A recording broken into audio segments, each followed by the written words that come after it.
Man, I've been waiting my whole life for the day that we don't get a disconnect during a match.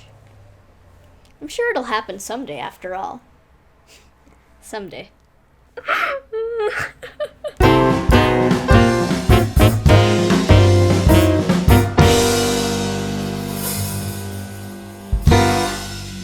Welcome. Welcome.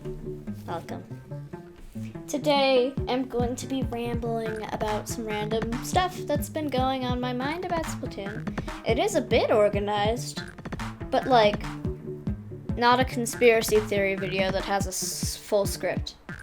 There's a half a script. Yeah. Okay. Yep. Here we go. So how much water would it take for an inkling to dissolve? If an inkling just stands in a light puddle, will its feet dissolve only, or will they dissolve as a whole? Or just slowly dissolve in layers? If it's raining, will it be okay? Even a light sprinkle? How about snow? Is it just oh shoot, man, it's raining. Yes, we gotta get our raincoats and tall boots and our 3 helmets with our goggles and full face covering masks. Or what? Are umbrellas even efficient? What if you just get your hand wet? How about showers? Do inklings stay clean? How do they even... Also, the deep sea metro being underwater doesn't make any sense. Does it even snow? We've never seen any other weather besides a clear day. We've never seen rain or snow. Hold on, I wanna grasp the concept of a disconnect here. So, I know it's a thing that happens in the game, but what if it was put in a situation of a real life thing? And they're loading up for the turf war, they get in. First off, how do they even get to where they'd be doing their turf war or ranked? It's maybe car, but you've never seen a car besides Krusty Shannon's truck, so no one knows. I just want to put this into perspective here. Okay. They are just playing a regular match. And they're running, and they're okay, this way, guys. We're about to make a flank. Let's go. And they're running in, and they look, and they see their teammate to their left. And then they keep running forward. And they look to their left again. And the teammate just vanishes. Just poofs into thin air. Just gone. So there's music in Splatoon. Can they hear the music? I think that would really get people into the heat of battle. If they heard the music while they were playing, they'd be jamming out, and they'd be ready to kill. Or maybe it would take the chargers off of focus. I don't know. What's the ideal method of transportation of all the Octarians? Because in Octavio's area, it's all this goop, and I don't know how the Octarians would get around. It's mostly floating platforms, elevators. Maybe the Octarians just kind of go on a moving platform as they travel.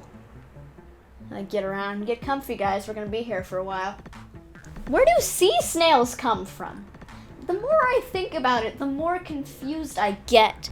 They can't touch water, so how do they get the sea snails? Did the sea snails develop to be away from water? Because they just seem to sit and they're fine being on land. But where do they actually come from? Because Judd just gives them to you. I don't want to think about it, but I really do.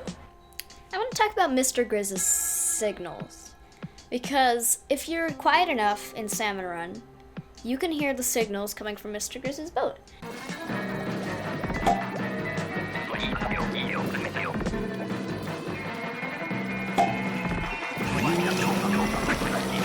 And I don't know if they're just to contact the inklings or bring them back to the boat or to supply them weapons. I definitely recommend, if you're looking into hearing some of the cooler details of Splatoon, going over in a salmon run near the boat and in some ink. With no salmon nearby, you will hear some really cool signals.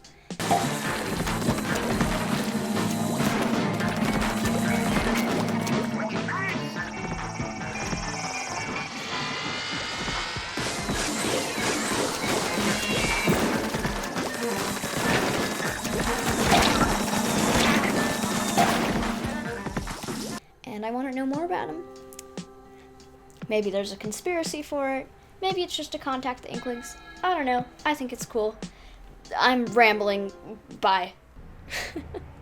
It'll happen someday, I'm sure. Someday.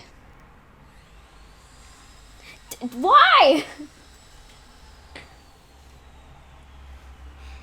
Because inklings and octolings, they can't touch water. So, like, hold on. So, assuming there's a deep sea metro, what if there was a metro in, like, actual Splatoon? Are you kidding me?